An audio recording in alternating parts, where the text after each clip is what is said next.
And here we're going to find some of the most humorous matters, I think, regarding the KJV Bible, due to various flaws in it. Some of them were intentional and some of them were not, but none of them were authorized. And I want to begin that study this morning by looking at the subject of misprints. The subject of misprints.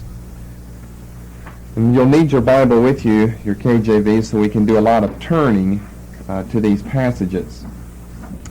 Now, some of these misprints are going to be found even in the editions that are available today, but of course most of them will not. They have been corrected. They are mistakes, as I say, primarily found in the earlier editions of the KJV, made by printers when proofing was not as accurate as it is today. They've often been very humorous, though often very costly to the printers because of the mistakes they made in the King's Bible. And so this will go right along with what we gave you a long time ago concerning nicknames. This will be adding to the list of nicknames. We've only given you two thus far. Coverdale's Bible of 1535 was referred to as the Bugs Bible because of how it translated Psalm 91 in verse 5. "Thou shalt not be afraid of any bugs by night." And the Great Bible of 1539 has been nicknamed the Triacal Bible. There is no triacle in Gilead, Jeremiah 8:22. So I told you a long time ago when I gave you those first nicknames that we would come back to that again whenever we got to the KJV. So that's where we are. So you can either number this first one as number 3 with nicknames, or number 1 as far as nicknames in the KJV produced by misprints in the KJV. The first is referred to, I'll just give them to you the way that I've got them down, as the He and She Bibles. H-E-E. The He and She Bibles. For this we need Ruth 3:15. Now in the first year, 1611, 3 folio editions of the KJV came out. Not just one edition, but 3 different editions came out in the first year of production, 1611. Last week we saw that the 20,000 ordered copies were so many that it necessitated the use of 2 printing shops, because one printing shop simply couldn't produce that many volumes, 20,000 copies in the first folio edition of the KJV in 1611. This first edition later became known as the He Bible, H-E-E, the He Bible, the very first edition became known as the He Bible. The next 2 editions, again folio editions of this year, 1611, became known as the She Bibles. So you've got one, the very first one becomes known as the He Bible, the second and third. You know, that's at the very beginning. The second and third of the KJV are known as the She Bibles. Now it's because of a mix-up or a confusion of pronouns in Ruth 3:15.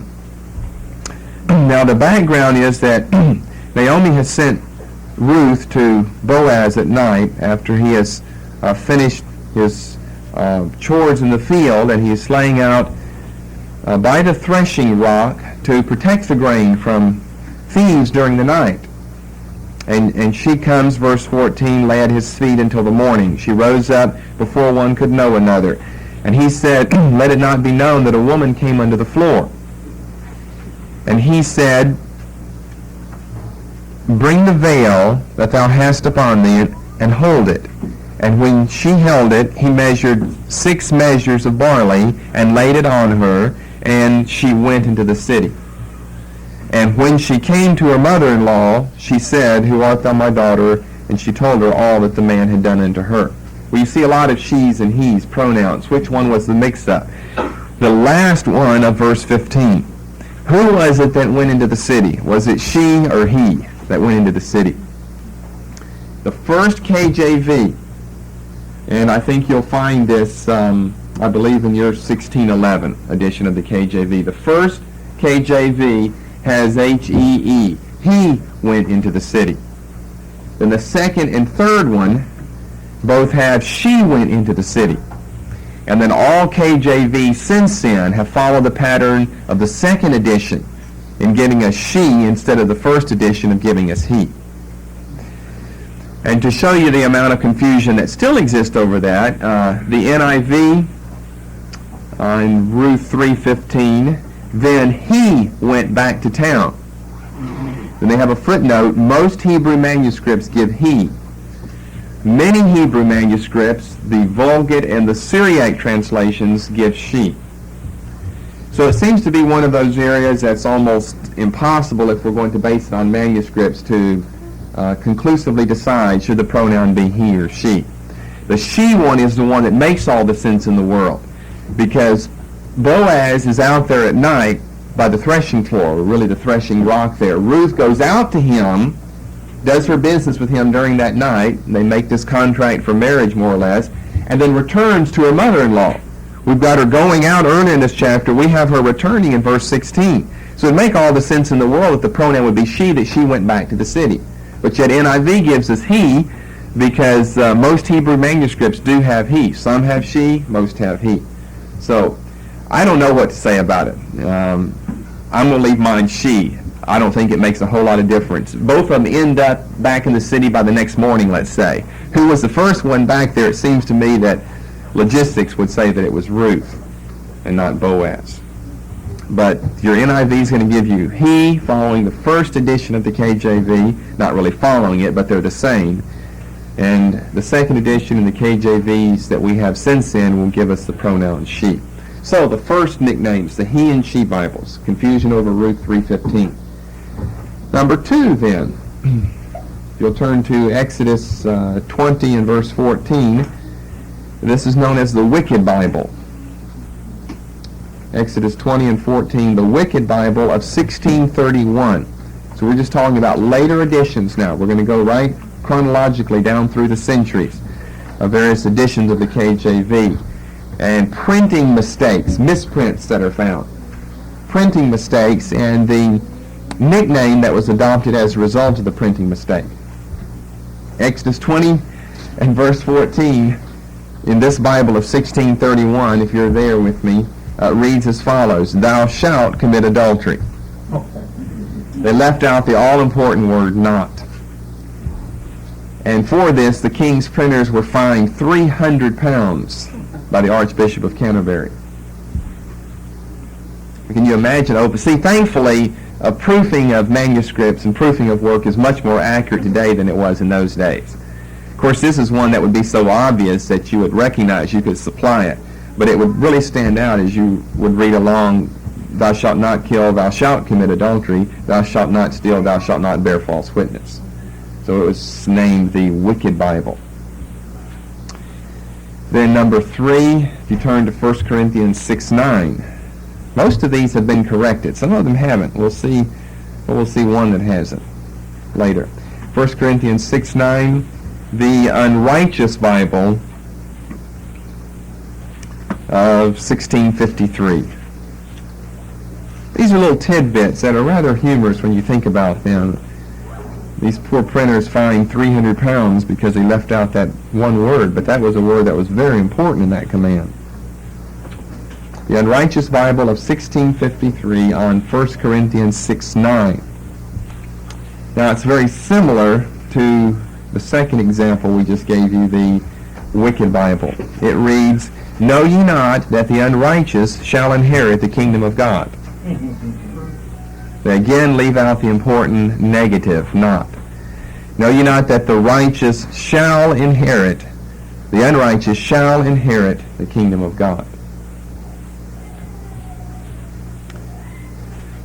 Then number four, if you turn to Luke 20, the Vinegar Bible of 1717.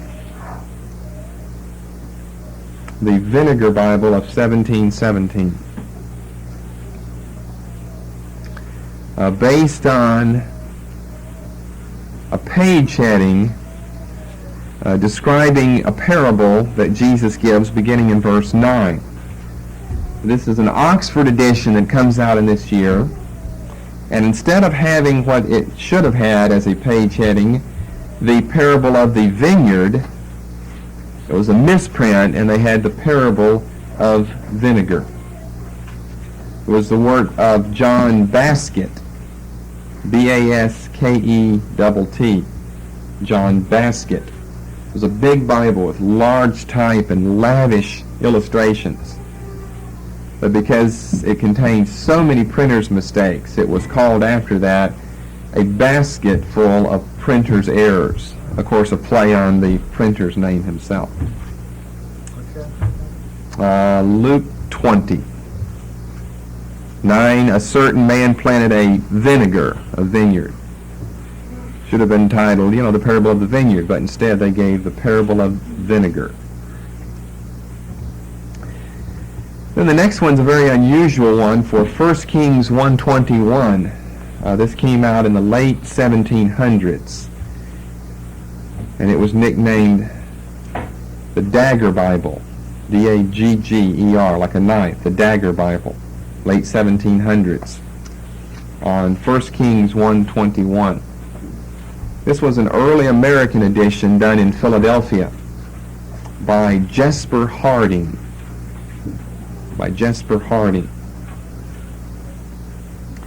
And this edition, rather than using, let's say, what we have today, just English letters to direct our attention over into the margin, would, in the text, draw a picture that would look something, like this. That was supposed to kind of be a dagger, like a knife. That's essentially what it looked like. And so what we have here, otherwise it shall come to pass when my lord the king shall dagger sleep with his fathers, that I and my son Solomon shall be counted offenders. That he shall dagger sleep. Now how do you think something like that would have ever entered the text? I mean, here's a way where we can hypothesize probably fairly accurately what took place and how we got that as a translation in here, where we don't need anything like dagger. But we're understanding, remember what I just said about dagger, how they used it. How do you think something like that entered the text? The sound sleep, like death? Well, no, you're close with the sound, though. Probably what we have here is dictation in the copying of the work here, rather than someone reading the material. And so they're reading along, when my lord the king shall. Notice you've got between shall and sleep like an H, or if you've got my Bible, some other notation there that gives you a marginal reference. Well, of course, they had a marginal reference here. And they wouldn't they wouldn't have like sleep and then have H right here. They would have sleep and they would have their little dagger drawn right there. So probably the fellow reading, he's dictating to someone else who's copying, reads the word dagger, but he's telling the fellow, put a dagger in there. That the king shall, then he pauses dagger, and then he goes on sleep. Understand what I'm saying? And the fellow who's writing forgets, oh yeah, we're not using dagger as a word to translate. We're drawing a little diagram, a little picture of a dagger that puts us over in the margin. So the fellow must have been sleepy or something that day. That makes all the sense in the world as to how something like this gained its origin here. The Dagger Bible. Then in the next place on Mark 7:27. You could just go on and on and on with these examples. I just have picked out some of either the best ones or the better known ones. Mark 7:27. It's referred to as the Murderer's Bible of 1795. The Murderer's Bible of 1795, another Oxford edition.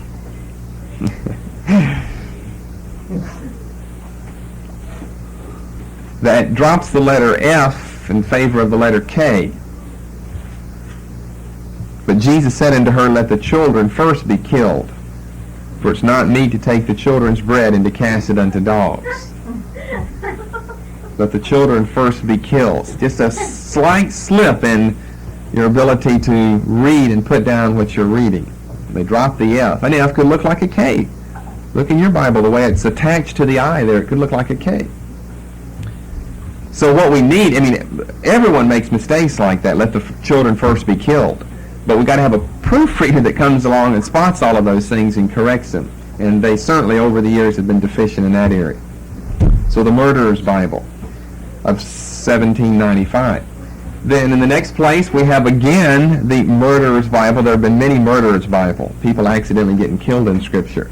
The Murderer's Bible of 1804. And this is from Numbers 35:18. Numbers 35:18. I think here we've got the case not of someone accidentally getting killed, but truly of a murderer who was spared. Numbers 35:18. Or if he smite him with an hand weapon of wood, wherewith he may die, and he die, he is a murderer, and the murderer shall surely be put together. Well, you run two death together, and you can almost just drop the D and add a G, and you've got T-O-G-E, and you see a T-H there at the end. Drop the A and add an E-R, and two death could very easily read together. So it's also been referred to as the Murderer's Bible. The murderer shall surely be put together. There have been many Murderer's Bibles. Let me just give you one more. Another Murderer's Bible of 1801, an octavo edition of 1801, where in Jude verse 16, rather than having murmurers, they have murderers. Again, just a confusion of maybe two letters here. Jude's describing these ungodly people in the last days. The mistake here in this 1801 octavo Murderer's Bible, these are murderers, complainers, walking after their own lust. Jude verse 16. These are murmurers. That's really what the context is, people murmuring. The next verse says that, complainers, those complaining. And I believe that there have been other Murderer's Bibles besides this. Anytime you get that word murmur, it's very easy to see murder in that. Or it's easy in words like filled to see killed. Then we have an odd one, Cambridge edition of 1805, the remaining Bible. It's similar to the fifth example I gave you above, the Dagger Bible, where in Galatians 4:29, they took the marginal reading right over into the text. Similar, I say, to the Dagger Bible in that it concerns the margin. We don't have a dagger again drawn in here, or the word written in here rather, or we've got the intrusion of the marginal reading into the text. Here in Galatians 4:29, but as then he that was born after the flesh persecuted him that was born after the Spirit, even so it is now. They had a marginal reading after Spirit, which was to remain.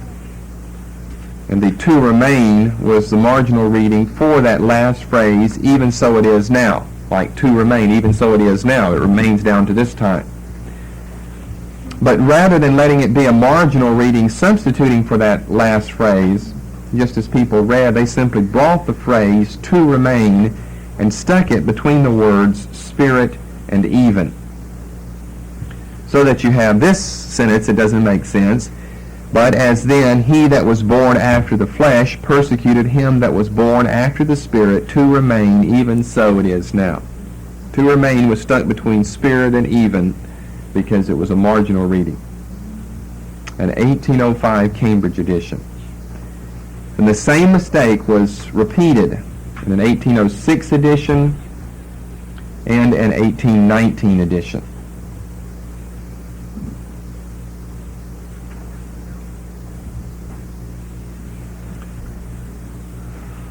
Then our next example takes us back to the Old Testament, the end of Ezekiel's book, chapter 47 and verse 10. Ezekiel 47:10. Ezekiel 47 is the chapter containing the vision of those crystal clear waters that are flowing out from the temple of God. Ezekiel 47. And whatever the waters touch, they heal.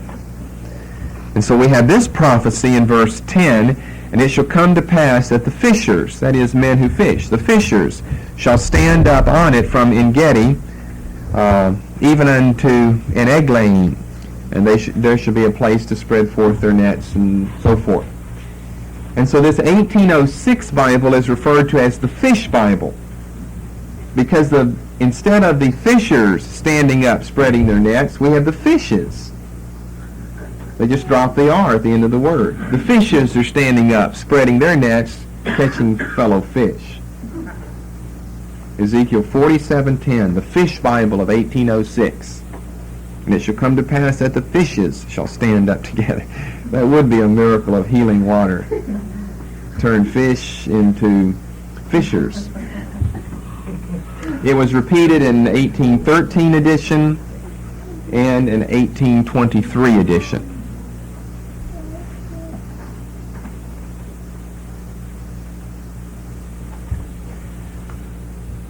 Back to the New Testament. We're having to jump back and forth because I'm trying to stay chronological order. Hebrews 9:14, the Good Works Bible of 1807. The Good Works Bible of 1807.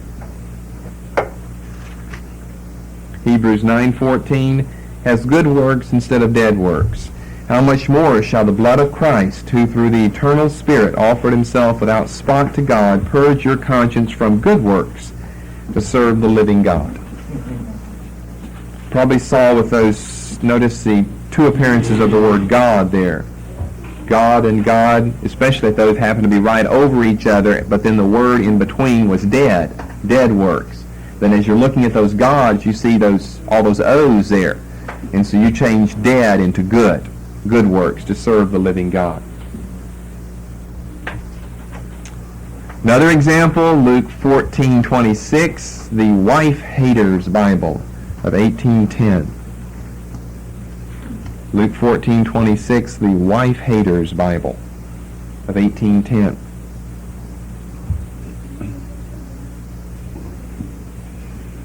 If any man come to me, because it doubles a certain statement here. If any man come to me and hate not his father and mother and wife and children and brethren and sisters, yea, and his own wife also, he cannot be my disciple. Well, it already said you got to hate your wife earlier, but I mean, this fellow really was against wives, I guess. Yea, his own wife also, he cannot be my disciple. So we even have, in my edition anyway, I've got, with one line intervening, wife right above the word life. And so you look up at life and you see wife again. You think you see wife. And so you put wife in there 2 times. And we need someone to come along and spot that in reading. But they're all so remarkably humorous. Then Genesis 24:61, we have Rebecca's Bible, 1823. Rebecca's Bible. I think a better name for it would be the Camel Bible, but it somehow became known as Rebecca's Bible.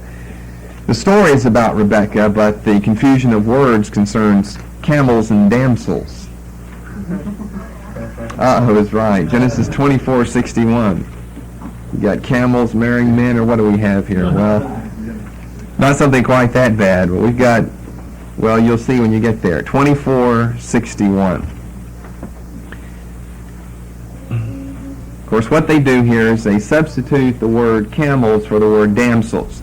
So Rebecca arose and her camels, and they rode upon camels and followed the man. And the servant took Rebecca and went his way. Well, you see the mistake that was made there. They looked down and saw camels. They saw it too early, and they put it in for damsels, and they came along, and, well, here's camels again. Never thinking that Rebecca and her camels rode upon some camels. This is maybe the most grotesque one, but it's probably my favorite one. Maybe that's why it is. In 1 Kings 22:38, this is the Bloody Bible. 1 Kings, I think this is where it is, 22:38. The Bloody, I don't have a date for this, but the Bloody Bible.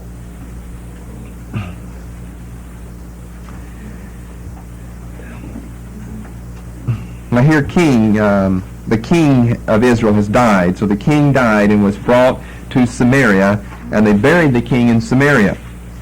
And one washed the chariot One washed the chariot in the pool of Samaria, and the dogs liked his blood. And they washed his armor according unto the word of the Lord which he spake. Instead of the dogs licked up his blood, the dogs liked his blood. The Bloody Bible, 1 Kings 22:38. Then we've got the Man Bible, M-A-N, the Man Bible of Mark 10:18. Mark 10:18. The Man Bible. Here they make the mistake in their translation, which ends up referring to God as a man. Mark 10:18. This young man has come running to Jesus saying, what shall I do to inherit eternal life? And Jesus said unto him, why callest thou me good? There is no man good, but one, that is God. In other words, they're giving us the masculine instead of just a neuter understanding here. There's none good. There's no man good.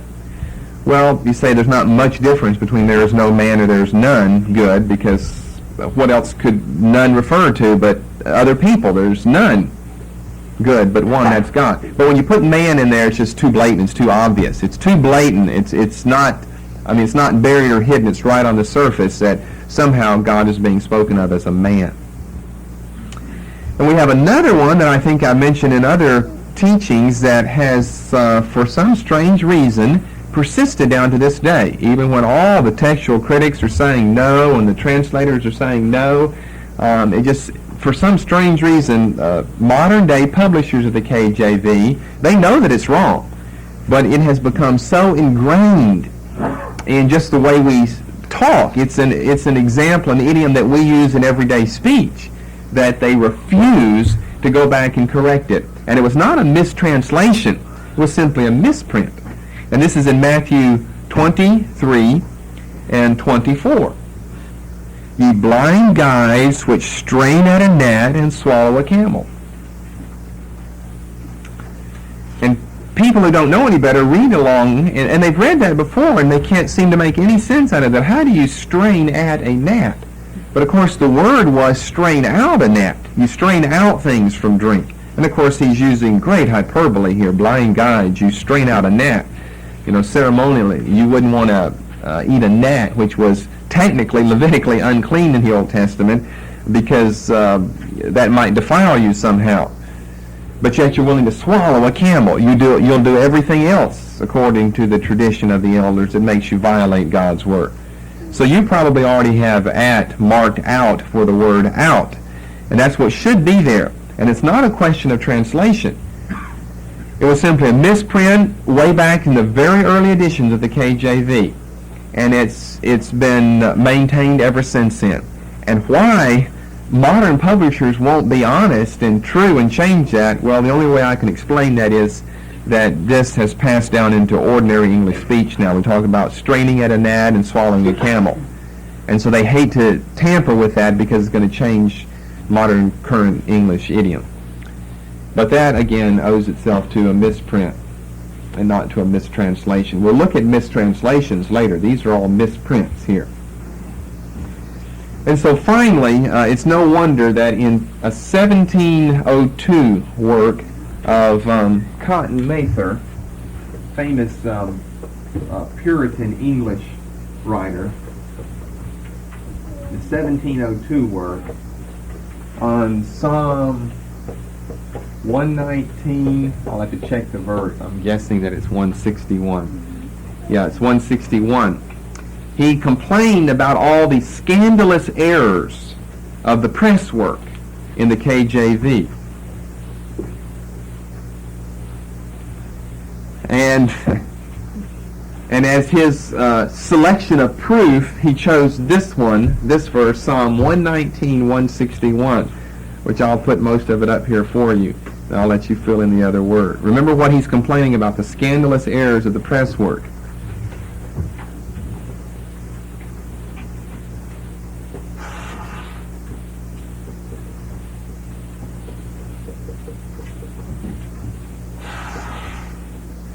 I mean, it's almost like a self-fulfilling prophecy the way this is mistranslated. What does your KJV have here for the first word? Princes?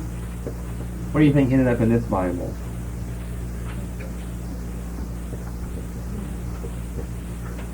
Printers have persecuted me without a cause. Appropriately enough, the KJV is defending itself.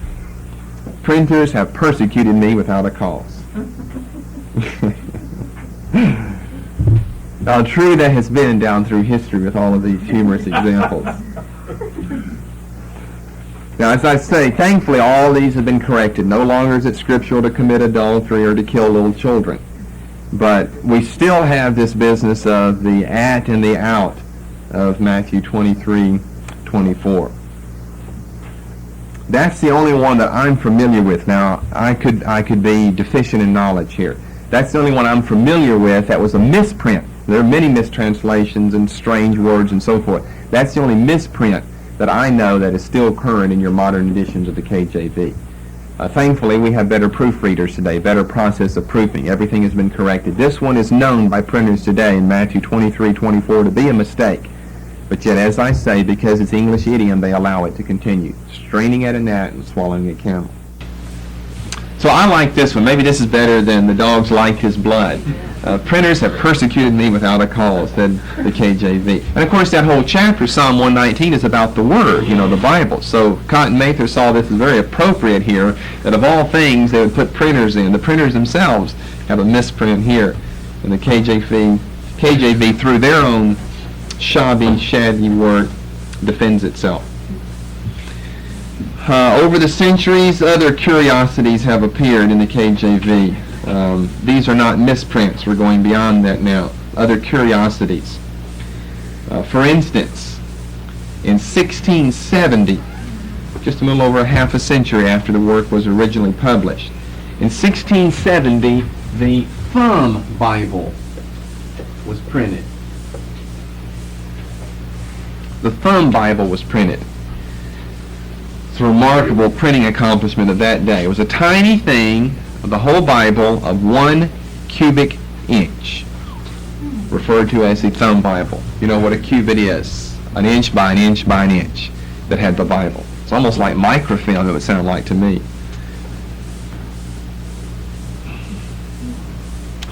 Beginning in 1701, an important date for KJV history. Beginning in 1701, at the insistence of Bishop Lloyd of London, the dates of the Irish Archbishop James Ussher appeared in the Bible, the KJV. Now, you may have an edition that has that. The one I'm using here this morning doesn't have that. But that began in 1701. It has carried on in, depending on what edition you have, right down to the 1980s. The insistence of Bishop Lloyd of London, the dates of the Irish Archbishop James Ussher appeared in the Bible. Now, do you remember talking about James Ussher before back in creation? Various theories as to the date of creation. And of course, he is the one. Remember, when does he date creation? 4004. It's a date that's hard to forget. He dates creation 4004. Now, a Bible that I used to use, it's a KJV, one of my earlier ones. I like this. I hold on to it even today because it contains Archbishop Ussher's chronology. I'll pass this around for you to see. But here in your center column reference, this is a center column reference, you'll have, and I even have Archbishop Ussher, the name written in myself. Whenever the first day was I discovered that, I had to write it in so I wouldn't forget it. There you've got on Genesis 1:1, 4004 BC. And you flip your way along any page you want to go, and at the top of the margin, like I'm in 1 Kings 2, we've got the year 1015 BC. Now, Ussher was a noted chronologist and a very studious Christian scholar. But, of course, we don't agree with all of the dates that he's contained. The Bible, as you can see, is falling apart, so you can be careful with it as it goes around and take a look at that. Anyone else have a Bible that has dates in it? A KJV? Well, I don't know who publishes that. Maybe Zondervan or someone. You've got to have the right one. World. You've got to have the right one before you'll find that. So with all of these confusions, that means that we're going to need to end up here sooner or later with a, or better, the standard KJV, from which all others are taken. Well, let's start on the road to that. It wasn't until 2 Cambridge editions came out in the years 1629 and 1638 that we had our first really corrected Bibles. Not correct, they had their own mistakes, but they were the first good attempts to correct all of the earlier mistakes. 1629 and 1638, 2 Cambridge editions, both of which were the work of Doctors Goad and Mead,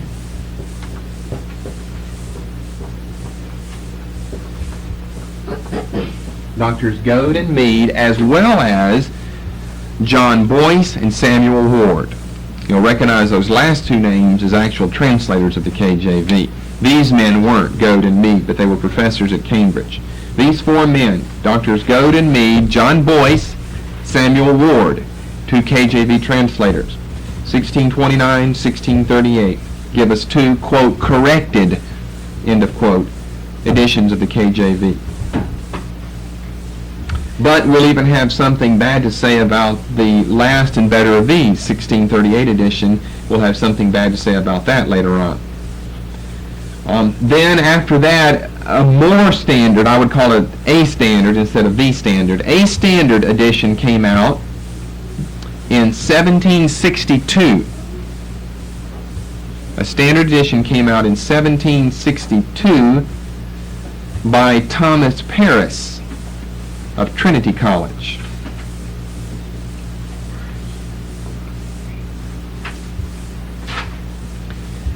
And then, this is the most important date, 1769, Benjamin Blaney, B-L-A-Y-N-E-Y. B-L-A-Y-N-E-Y. Benjamin Blaney gave from Oxford Press what became the standard edition of the KJV. 1769, century and a half after the work was originally published and 2 centuries ago from today. That became the standard edition of the KJV, and all others, not all others, but the good ones since then have all looked back to Benjamin Blaney's edition, 1769.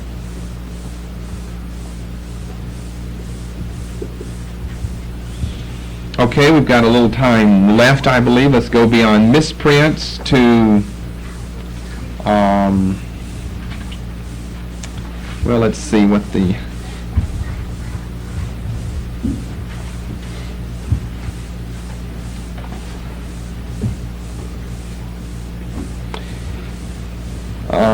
let's go on to vocabulary next. Maybe I'll do vocabulary and I'll save archaic terms and spelling for next time. So we'll probably be through early with this message this morning. I want to concentrate, as usual anyway, in ethics on Sunday morning. Let's go on to vocabulary.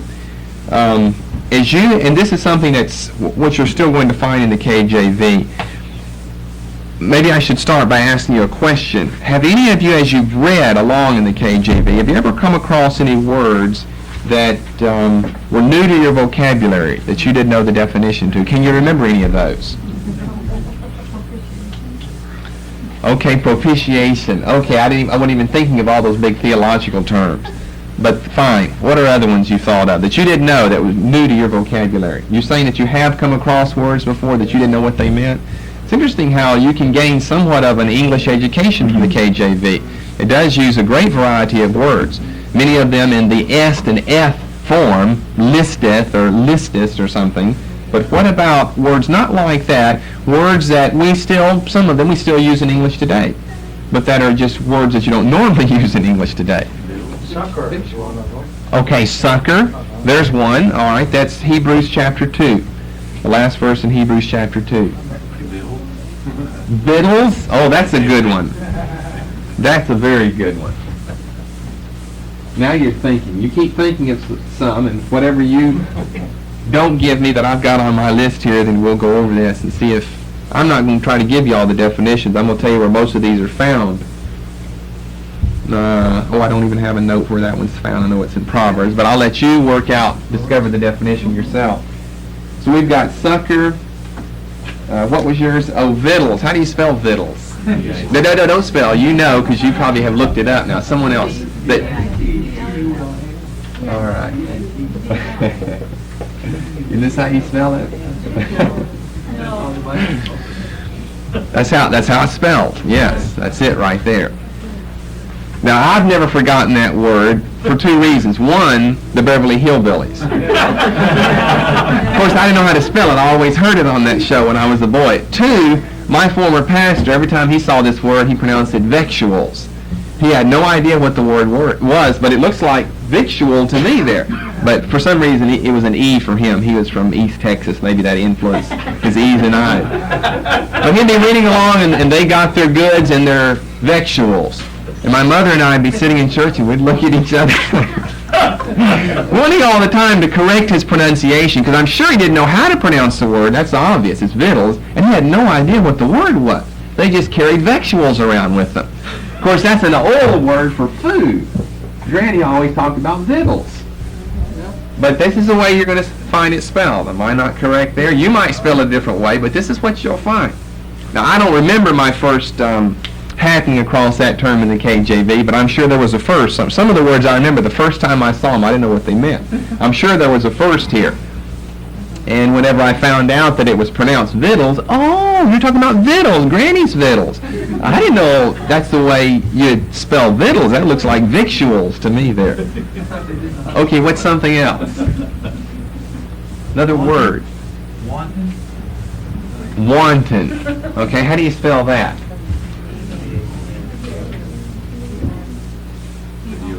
I was waiting for him. Someone else help. W-A-N-T-O-N. Okay, another good one. Okay, hold on. Let's stay with one at a time here. Now, if I remember, that would be in, it's 1 Timothy 5, verse 11. Younger widows refuse, for when they have... I mean, it's important, because if you don't know what these words mean, you're just fooling yourself as you read the verse in. If they're going to wax wanton, then what's happening to them? When they have begun to wax wanton against Christ, they will marry. Well, has anyone around you ever waxed wantonly? So you're going to have to know what the word means, or you couldn't hope to interpret this verse then. You get these words down now, and if you don't know what they mean, you need to look them up. These are words that you need to add to your vocabulary. They're already to your fundamentalist KJV mentality, but you might not know really what the word means. So many times we kind of think as maybe wanton just kind of means, well, it means, but what does it mean? We really don't know what it means then, until we take the time to look it up and study. Okay, another word. Okay.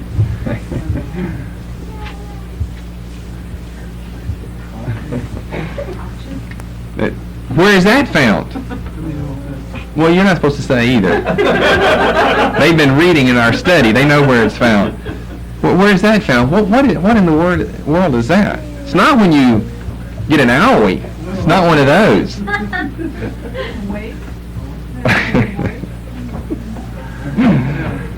Exodus 28.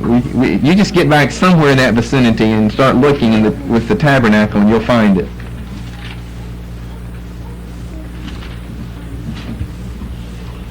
28:13. Thou shalt make ouches of gold. 2 chains of pure gold at the ends of wreathen work shalt thou make them, and fasten the wreathen chains to the ouches. And I mean, you can read all along here, and you're going to find ouches. O-U-C-H-E-S. You need to look it up if you don't know what it means then. Good. Another word. Purloining. Is, Yeah, we just mentioned that recently, didn't we? Yeah. Filching and purloining. Let me get the 2:10 in Titus. Let me get the verse down. Okay, now there's a word. Well, so far you're giving me ones, most of which we don't use anymore today. And here's another word that we certainly don't use anymore today. And I gave you the date. It was in the 1400s somewhere, or 1500s, how far that word goes back in its use. Filching versus purloining that we would use stealing today. But there's another word. As you read along, you wouldn't have any idea what it meant. You'd kind of try to get something out of it, you know, not purloining, but showing all good fidelity. Somehow it's the opposite of being faithful. Must be something about being unfaithful. Well, that's what stealing is. You're unfaithful with goods may be delivered to you. Okay, someone jump in who hasn't gotten in yet. If you say too many, we'll know who the dumbest one in the church is. I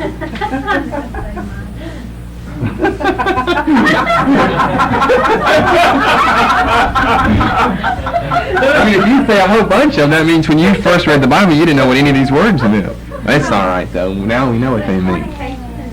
What? Yeah, I've heard a lot of people. I've heard two people in the church call it fornication. Fornication. They added in the extra syllable there. I'm sure they knew what it was, but they didn't know how to spell it, though. Another word. Is it CK like that? Is that the way they spell it? Yeah. Acts 1. Yep. Now that's a word we're going to comment on later on when we come to biases. Yeah, if you couldn't just make sense out of the first part of it, bishop, and get something like, well, let no man dwell therein in his bishopric, and so a bishop is some leader, and so let his position of leadership be taken by another. I'm sure that's the way I first found out what does the word bishopric mean, is take the word bishop in the context and see what you can build on that. But otherwise, no, we don't use the word bishopric. We would know what that is. In the context, we're talking about an exchange of ministry offices, or exchange of people in a ministry office, that of an apostle. So you could make some ecclesiastical sense out of the term then. Divers?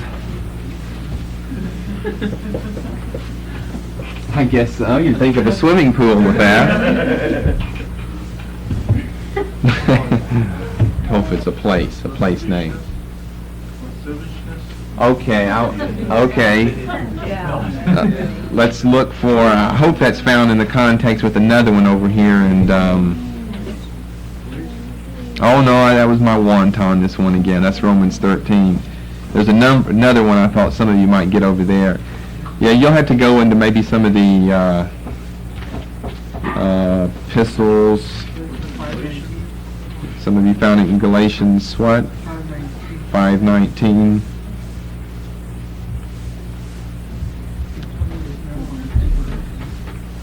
All right. And what about concupiscence? I'm over in Colossians 3. Okay, more? Dissemble? Would most of you know the first time you read that in the KJV what that meant? Where do we have that? Like dissembling? The Jews dissembled likewise with him in Galatians 2:13. Galatians 2:13. Enmity? All right, like the Romans 8 enmity.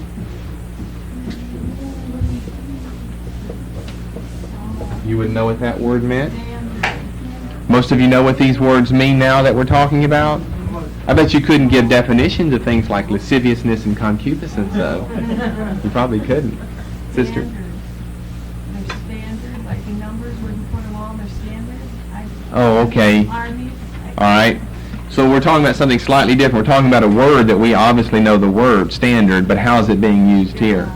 Okay. I guess we can do both of those things. I started off looking for words that you've never seen before. You don't even know the word.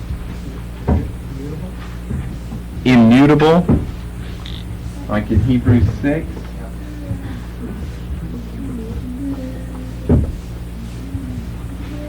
Immutable. Sure, that'd be a word that a lot of people wouldn't know the meaning to. What? Surfeiting?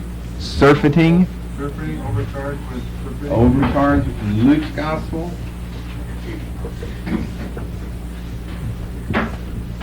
Overcharged with surfeiting. Good one. That's a good one. Isn't that in Luke 21?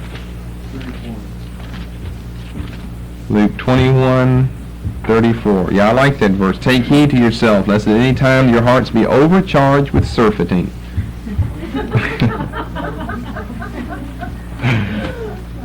You certainly don't want your heart to be whatever that is there, so you had to find out what it is to make sure your heart isn't overcharged with surfeiting. Carnal? Carnal, you didn't know what that meant? Carnal? Far thing? Far thing. Far thing. Oh, a far thing?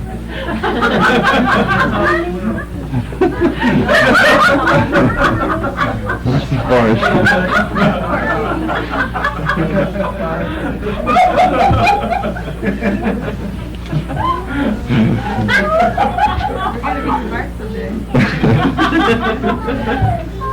You didn't even touch my little list that I just jotted down. But I jotted down at my desk a few days ago. Let's see, you got one time off of there, and ouches. It's the only thing I see that you've gotten off of here so far.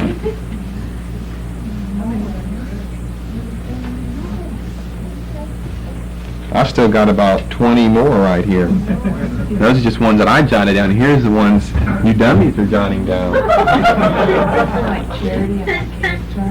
Yeah. Emulation? Emulation, wrath, emulation, variance, Galatians 5. What? Let me know how to say this. You know what it means now, emulation? He's being honest.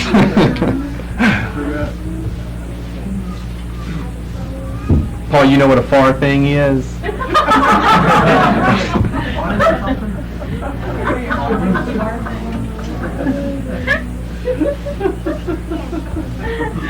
Anything else? What a Spinard? Spell it. In Song of Solomon, 112. Okay, we're talking Spikener. We're talking about a spice there. But yeah, I guess that could be one. Waxing, like wax wanton. What does it mean for wax wanton? Like evil men are going to be waxing worse. We don't generally use that term anymore.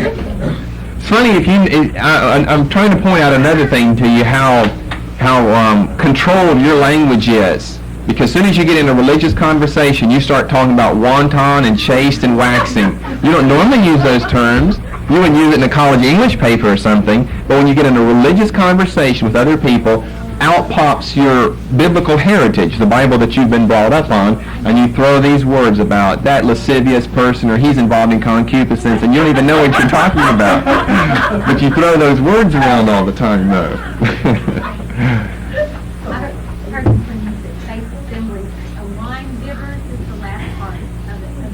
A bibber? Yeah.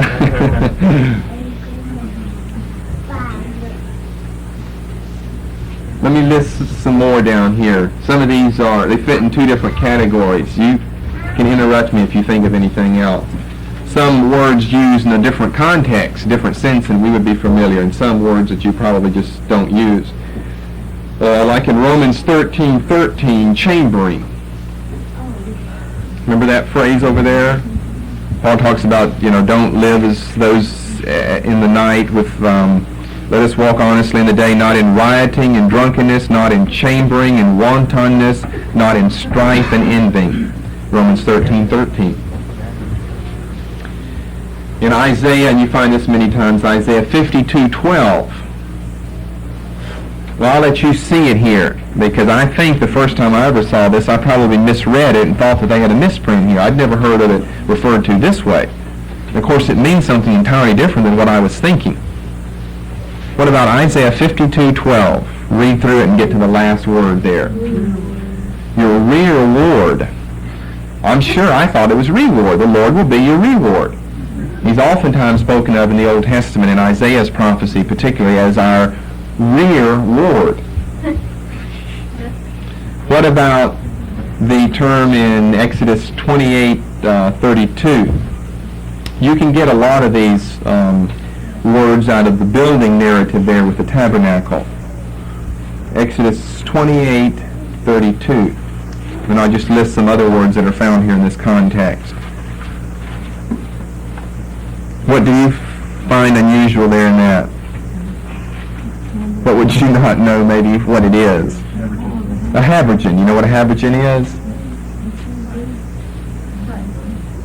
Habergeon, Exodus 28:32. And there should be a hole in the top of it, in the midst thereof.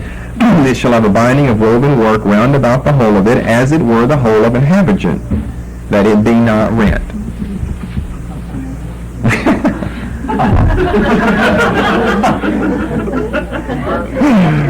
Well, for that, I'm not going to tell you. That's such a bad guess. I'm not even going to tell you. You look it up yourself. I was going to tell you. A habergeon. Let me give you some other words that are found right here, and all in this context here. Someone's calling it a fillet. I've heard several people call it that.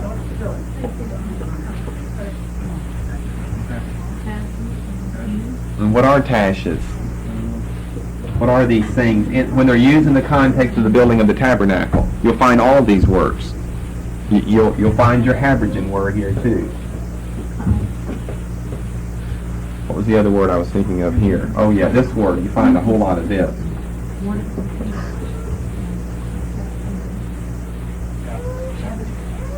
I don't have the verses down for all of these, but you find them all here in the context of the building of the tabernacle. Fillets, tashes, tenons, chapiters. It looks like there's a printing mistake with this letter right here, but it's not though. So if you can define all of those words. One you may have already been familiar with, but what is that? What is the difference between a mitre and a cap or a bonnet or, you know, any other type of thing that you'd wear? What is a mitre? You may know that. I remember when I first found these two words, I may have known what they meant by that time, but they stood out to me because it's two words in the same verse, Isaiah 1:6. But some I remember very specifically when I first really saw them or noticed them, and I remember very specifically noticing this, Isaiah 1:6. Look at the verse yourself and see what you find.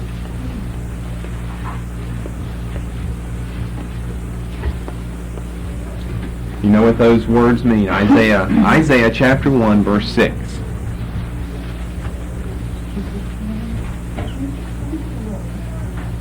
All right, someone gave one of them. Putrefy, mollify. It's interesting, the KJV's got some pretty big words in there. Putrefy, I think maybe more people would know what putrefy means. I think that they would than they would mollify. How many of you know what putrefy means? Just raise your hand. How many of you know what mollify means? I was right. Not as many people know what mollify means. You look it up so you can understand what he's saying there. Common word in the KJV, but I wonder if you really know what it means though. Hoary. H-O-A-R-Y. Hoary. What about this word?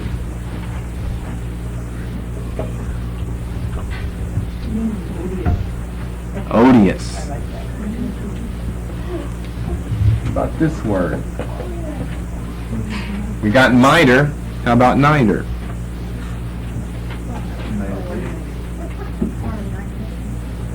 Mitre, niter. Niter is Proverbs 25:20. 25:20, as he that taketh away a garment in cold weather, and is vinegar upon niter, so is he that singeth songs to an heavy heart. Hoary was Proverbs 16:31. While we're in Proverbs, how about Proverbs 18:3? I've used a word similar to this often, so maybe you know from me using it what this word means. I always remembered it was on the left-hand page, left-hand column, very bottom of the page. Proverbs 18:3. Ignominy.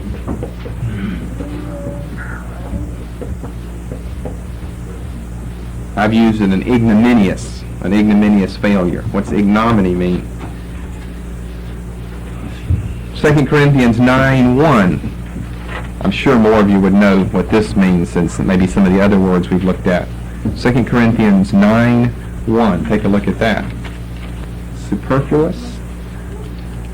What about Romans 1:31? Romans 1:31. This word. Implacable. What about 2 Timothy 3:3? Incontinent. In that context, and don't we find it there in the same context this word? What does that word mean? Heady. Does it mean someone that has a large tank-shaped head? Heady. What about this word in 2 Timothy 2? A canker. What about that was 2:17, 2 Timothy 2:17. One I'm sure you're familiar with, and I'm adding this one in here because of our niter words. Isn't it interesting how all these are REs and not ER words, but it's still an ER sound? Miter, niter, lucre. What about in 1 Corinthians 15? Some of you may know a lot of these, but then you'd be surprised there'd be a lot of people, some people here in the church who would have no idea what terrestrial means. Hebrews 9:16, testator. And then I'm out of time. Let me close with one other one that I had just jotted down. And I bet you'll probably never get this one. Probably no one would get this one. 2 Kings 3:9. So the king of Israel went, and the king of Judah, and the king of Edom, and they fetched a compass of 7 days' journey. And there was no water for the host and for the cattle that followed them. I bet no one can get that one. Fetched a compass. They fetched a compass of 7 days' journey.